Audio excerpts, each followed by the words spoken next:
Saturn is getting retrograde in the sign of Pisces from the 27th of July 2026. What results you can expect? What is in store for you? How to read this transit correctly? Namaste everyone, this is Arcchit. Welcome back to Hello.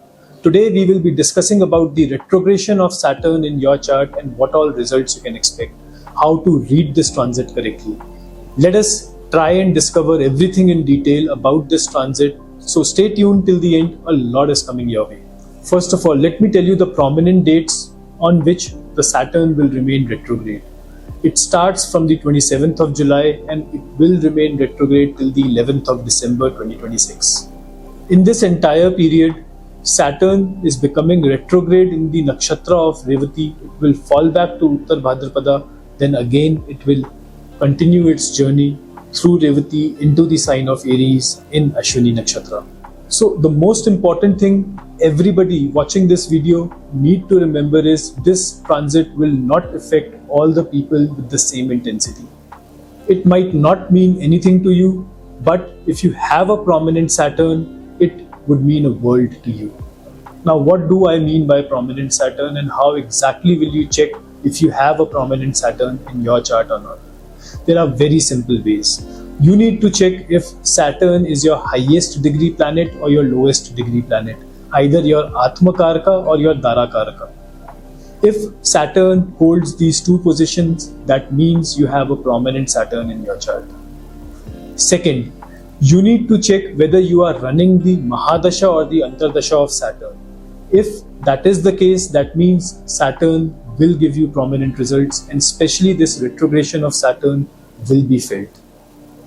Now, the third and the most important condition, if at the time of birth in your natal birth chart you have a retrograde Saturn, this retrogression will impact you. So if any of the three conditions apply in your case, that means this transit, this retrogression of Saturn will hold utmost importance in your life.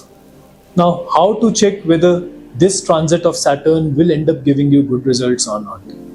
A very simple formula. The transiting Saturn should not be in the 6th, 8th or 12th house to your natal Saturn. That is the single most important, most critical condition for you to judge whether your transiting Saturn will give you good results or not. The second most important condition that you need to apply is you check the Ashtak Varga Bindu in the house in which the Saturn is transiting. If you have a Sarvashtak Varga of less than 28 in the house where Saturn is transiting, you cannot expect good results out of this transit. The results would be low to medium. It will not be good. It will not be up to your expectations, let me put it this way. For you to be reaping the maximum benefic results of this transit, this Saturn retrogression, you need to have two conditions in your birth chart. First, your Saturn should be retrograde. Second, your Saturn should not be in the 6th, 8th or 12th house to the transiting Saturn. One very peculiar thing, or rather blessing in disguise for this transiting Saturn is we have Jupiter's transit as well in the trine. Till 31st of October, Jupiter will be transiting in the sign of Cancer in trine to Saturn, blessing this movement of Saturn. So this is an extremely rare opportunity for all the people who have retrograde Saturn or for the people who have a Cancer or a Scorpio ascendant. The results, the karmas that they will perform at this point in time will yield the maximum result. People who are waiting for any pending tasks to complete, people who are waiting a final result for a lot of their hard work that they have performed in the previous year, this is the time that will be delivered to them. Anything done at this point in time will have a lasting impact on their career, on their life. So plan this very carefully. This is a very good time for these two ascendants, especially the Cancer and the Scorpio ascendants. From the financial angle, people with Taurus ascendant, Gemini ascendant and Cancer ascendant, this is going to be a very rewarding transit. Such natives should very carefully plan their next moves, as the investments done now would bring you maximum results going forward. This is a very good time for these ascendants. Pay very close attention. Another very important thing that you need to remember while judging the result of any transit is, and especially retrograde transit, is in retrogression, as per the Nadi concept, the planet tends to give the results of the previous house, the previous sign in which it traveled.